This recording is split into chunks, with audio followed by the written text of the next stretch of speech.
इसी कड़ी में प्रधानमंत्री ने बिहार को विकास की सौगात से एक बार फिर नवाजा है। पीएम मोदी सबसे पहले बिहार के मोतिहारी पहुंचे, जहां उन्होंने 7,217 करोड़ रुपए से ज्यादा की योजनाओं का तोहफा देकर मिशन चंपारण को साधने की कवायद शुरू कर दी है। आज पीएम मोदी मोतिहारी पहुंचे, जहां उन्होंने कनेक्टिविटी, आईटी और स्टार्टअप से जुड़े राज्य के कई प्रोजेक्ट का उद्घाटन और शिलान्यास किया। इसके अलावा 4 अमृत भारत ट्रेनों को हरी झंडी दिखाई, जिसमें 2 ट्रेन डीडीयू मंडल से गुजरेंगी। इस दौरान पीएम मोदी ने एक बड़ी जनसभा को भी संबोधित कर बीजेपी के चुनावी अभियान की भी धार देते हुए नजर आए। अब पीएम मोदी के इस दौरे को लेकर विपक्ष के सवाल भी खड़े हो गए हैं और विपक्ष की तरफ से उनके ऊपर हमला भी बोला जा रहा है। इस बिहार के दौरे को पीएम मोदी के किस तरह से देखा जाए, विकास की सौगात या चुनाव का अभियान, किस तरीके से इसको देखना चाहिए, इस पर चर्चा करेंगे। और चर्चा में शामिल होने के लिए 2 खास मेहमान मेरे साथ मौजूद हैं। मेरे साथ हैं डॉक्टर खालिद अमीन, स्पोक पर्सन कांग्रेस, आपका इस्तकबाल है डॉक्टर खालिद। और मेरे साथ हैं Usha Dubey, spoke person Bharatiya Janata party, आपका भी इस्तकबाल है उषा जी। उषा जी, सबसे पहले मैं आप ही से शुरुआत करना चाहूंगा और सवाल बड़ा अहम हो जाता है। सवाल अहम ऐसे हो जाता है उषा जी, जब पीएम मोदी आते हैं लगातार बिहार, चाहे वो जेडीयू हो चाहे आपकी बीजेपी हो, लगातार उनका ये कहना होता है कि पीएम मोदी जब भी बिहार आते हैं तो वो सौगात लेकर आते हैं बिहार के लिए। इस बार भी कई सौगात, और सौगात में काफी सारी चीजें हमें देखने को मिली, चाहे वो रोड कनेक्टिविटी से हो रिलेटेड हो या बहुत सारी चीजों से रिलेटेड, उस पर हम चर्चा जरूर करेंगे। आप बीजेपी के तौर पर इस दौरे को कैसे देख रहे हैं? हालांकि विपक्ष के सवाल उठना तो लाजमी है, विपक्ष के पास भी जाएंगे, लेकिन उषा दुबे कैसे देख रहे हैं पीएम मोदी के इस बिहार दौरे को? सबसे पहले मोदी जी बिहार में ये 52वां बार आए और बिहार कैसे बदल गया यह हम लोगों को देखने को भी मिल रहा है।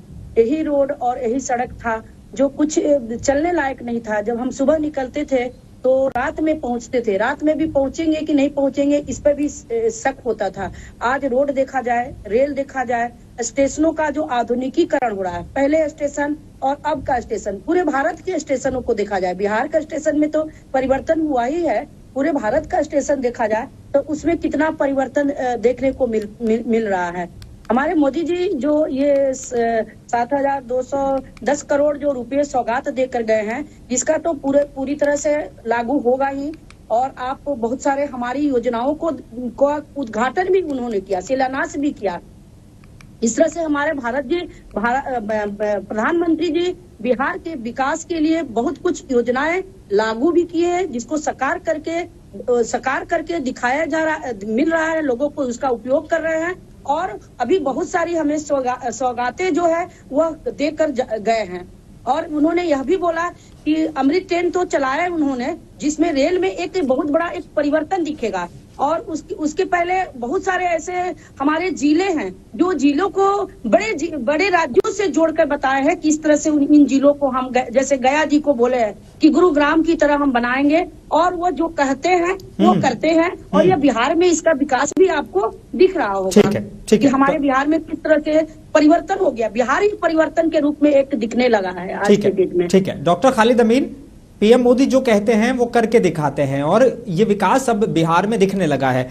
अच्छा, आज पीएम मोदी आए तो उन्होंने शुरुआत भी कुछ इसी तरीके से की कि पूर्वी भारत को अगर आगे बढ़ाना है तो इसके लिए हमें बिहार को विकसित बिहार बनाना होगा। और पीएम मोदी कह रहे थे कि अच्छा हुआ कि लोगों ने बिहार की धरती को आरजेडी और कांग्रेस की बेड़ियों से मुक्त कर दिया, वरना जो चीजें संभव थी वो भी इन लोगों ने असंभव बना रखी थी। डॉक्टर खालिद अमीन, बहुत बहुत शुक्रिया। सही बोल रहे हैं, पीएम मोदी जी जो कहते हैं वो करते हैं। उन्होंने मेक इन इंडिया का शेर बनाया था और शेर पता नहीं कहाँ भाग गया, कहीं नजर नहीं आ रहा है। उन्होंने स्मार्ट सिटी बनाया था, लेकिन बिहार का कोई स्मार्ट सिटी तो दिख ही नहीं रहा है। इंडिया में भी हमको नहीं लगता है कोई स्मार्ट सिटी दिख रहा है। अगर बिहार में कोई है तो मेरी बहन यहाँ पे है भाजपा की तरफ से, वो बता दे। ठीक है, तो वो उनकी हर बातें बस जुमला है, जैसा कि उन्हीं के गृह मंत्री कहते हैं कि मोदी जी जो बोलते हैं वो बस जुमला होता है, और खास के चुनाव के वक्त बोलते हैं तो बहुत बड़ा जुमला होता है। हम लोगों को याद है गृह मंत्री ने ऐसा कब कहा जो आप उनके ऊपर इल्जाम लगा रहे हैं इस तरह से? मेरे पास वीडियो है, उन्होंने इंटरव्यू में कहा है कि चुनाव के वक्त जो भी बोला जाता है वो जुमला होता है। मैं भेज दूंगा, आप कहिएगा। जी ठीक है, उषा जी ने भी फिर वो वीडियो देखी होगी। नहीं, सबने देखी नहीं है, नहीं, कोई हम बुराई ऐसा, नहीं। हमारे गृह मंत्री जी हमारे हैं, वो ऐसा क्यों बोलेंगे? हम तो सारे जो योजना है उसको लागू करके साकार करके दिखा रहे हैं ठीक है, ना। ठीक है उषा जी, आऊंगा मैं हमारे आपके गृह पास। मंत्री जी ऐसा क्यों बोलेंगे? आपके पास हाँ, कोई फेक वीडियो हो सकता है, बट हमारा कोई कार्यकर्ता भी ऐसा नहीं बोल सकता ठीक है, ठीक है उषा जी, आऊंगा मैं, आपसे जवाब लेने आऊंगा, ठीक, बिल्कुल आऊंगा। ठीक। डॉक्टर खालिद अमीन, अब बता दें कि बिहार का कौन सा स्मार्ट सिटी बन के रेडी हो गया है? 11 साल हो चुका है। स्मार्ट सिटी का बात, आपके एमपीओ ने बहुत सा गांव गोद लिया था। एक आध गांव बता दें जो फल फूल करके अपने पैर पे चलने लगा हो। है देखिए, बहुत सारा ऐसा बातों है। का क्या, चुनाव का टाइम है, जो मुंह में आया बोलते चले जाओ। 1,25,000 करोड़ दिया था गांधी मैदान में आज से 10 साल पहले, ऐलान कर करके कि इतना दे दूं, उतना दे दूं, ये दे दूं, वो दे दूं, वो नजर नहीं आया। आप ही हमारे मुख्यमंत्री हैं जो आप ही के साथ मिलकर के सरकार चला रहे हैं। उनकी एक ख्वाहिश थी कि पटना यूनिवर्सिटी को केंद्रीय विश्वविद्यालय बनाया जाए, वो जो आज तक नहीं बन पाया। तो ऐसी बहुत सी चीजें हैं जो सिर्फ वादे होती है, वादे पे रहती है और वो कभी पूरा नहीं होता। मेक इन इंडिया का इतना शोर था, इतना खर्च हुआ था, इतना एडवर्टीजमेंट था चारों तरफ, मत पूछिए कि उसमें पैसा देश का बहाया गया, लेकिन वो तो कहीं दिख नहीं रहा है, कुछ भी मेक इन इंडिया में हो नहीं रहा। लेकिन आज तो वो आंकड़ों के साथ आए थे, आज पीएम मोदी आंकड़ों के साथ आए थे, कह रहे थे कि पिछले 11 सालों में पीएम आवास योजना के तहत जो देश में गरीबों के लिए 4 करोड़ से भी ज्यादा घर बने। उन्होंने बताया आंकड़ा पूरे देश में, इनमें से करीब 60 लाख घर अकेले बता रहे थे कि सिर्फ बिहार में बने हैं। अच्छी बात है, उन्होंने बताया। उन्होंने दिल्ली विधानसभा के पहले घूम करके बोला था जहां झुग्गी है वहीं पक्का मकान देंगे। पक्का मकान तो बेचारों को मिला नहीं, झुग्गी चली गई, वो भी तोड़ दिया गया बुलडोजर लगा करके। बुलडोजर का एक अलग शौक चढ़ा हुआ है उनकी सरकार को आज के डेट में। अभी बहुत सी बातें हैं, अभी तो हम बोलना शुरू। अगर गरीबों का इतना ध्यान था तो आज के डेट में भी 85 करोड़ परिवार ऐसे हैं जिनका खाना, अगर सरकार उनको राशन न दे तो वो खा नहीं पाए, भूखे मर जाए। उनको भूख से बचाने के लिए मजबूरी में सरकार को राशन देना पड़ रहा है। उनको उबारने के लिए प्रधानमंत्री जी ने क्या किया? प्रधानमंत्री जी तो आज बहुत बड़ी बड़ी बातें बोल रहे थे गरीबों के बारे में। क्या किया?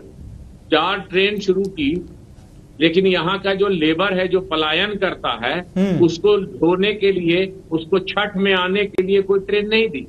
वो सारी महंगी ट्रेनें, महंगे टिकट वाली स्पेशल ट्रेनें हमेशा छठ पर चलाई जाती हैं। खुद रेलवे ने इसके लिए इसको लेके, देखिए, लेबर को स्पेशल ट्रेन नहीं चाहिए, लेबर को वो ट्रेन चाहिए जिसमें जनरल बॉगीज ज्यादा से ज्यादा हो, ठीक है, ताकि वो जा सके। वो रिजर्वेशन करा के बेचारे नहीं चलते हैं, उनको प्रताड़ित किया जाता है टीटी के द्वारा। तो अगर जनरल बॉगी में वो रहते हैं तो उनका प्रताड़ना नहीं होता है। तो गरीबों की सिर्फ बातें करना, लेकिन मोदी जी सही बोल रहे थे। मुझे लगा थोड़ी देर सोचने के बाद कि आज मोदी जी ने सही बात बोली कि उनकी नजर में देश में सिर्फ 2 ही गरीब हैं जो सबसे ज्यादा हैं, जो भी वो काम करते हैं उसका बेनिफिट होता हुआ उन्हीं दोनों को दिखता है, वो है अडानी जी और अंबानी जी। उसके अलावा बाकी सारी गरीब जितने भी हैं उनको सिर्फ जुमला सुनाया जाता है। नहीं, लेकिन बड़ा सवाल यहाँ पर ये उठ जाता है, अब अमृत भारत योजना के तहत ये चीजें दी जा रही हैं, जो घर दिए जा रहे हैं लोगों को पिछले 11 सालों का, वो आंकड़ा दे रहे हैं। ठीक है, मैं उषा जी के पास आता हूँ। उषा जी, देखिए, बड़ा सवाल यहाँ पर ये उठ जाता है कि चीजें जो हैं उषा जी इस तरीके से हो रही हैं कि वो पीएम मोदी अब आंकड़ा गिना रहे हैं, चाहे वो घरों का आंकड़ा हो, चाहे वो दूसरी चीजों का आंकड़ा हो, और साथ साथ में, ठीक है डॉक्टर खालिद अमीन, एक सवाल का जवाब दे दीजिए। बड़ा अहम सवाल ये हो जाता है कि ये जो मोतिहारी है यहीं पर जनसभा की गई, तो क्या आप मानकर चलें कि यहां से जो है ये अब स्कीम आगे बढ़ेगी और खासकर जो चुनाव है वो पूरी तरीके से अब इसकी शुरुआत हो गई है? डॉक्टर खालिद अमीन, नहीं, मोतिहारी के लोग तो बड़ा बेसब्री से इंतजार कर रहे थे कि इस बार आ रहे हैं मोदी जी, क्या जुमला फेंक के जाएंगे। एक बार आए थे तो कुछ साल पहले बोला था उन्होंने कि इसी मोतिहारी के चीनी मिल की चीनी में चाय में डाल के पीऊंगा। तो आज चीनी बनी नहीं थी तो बेचारे को फीकी चाय पी के जानी पड़ी। तो वहां के लोग तो समझ रहे हैं कि ये जो बोल रहे हैं वो कितना होगा, क्योंकि पहले की चीजें तो उनके सामने है। चीनी मिल का उनका सपना आज भी अधूरा है। वो इंतजार कर रहे हैं कब चीनी मिल खुलेगा, कब चीनी आएगी, कब हम लोग भी चाय पियेंगे।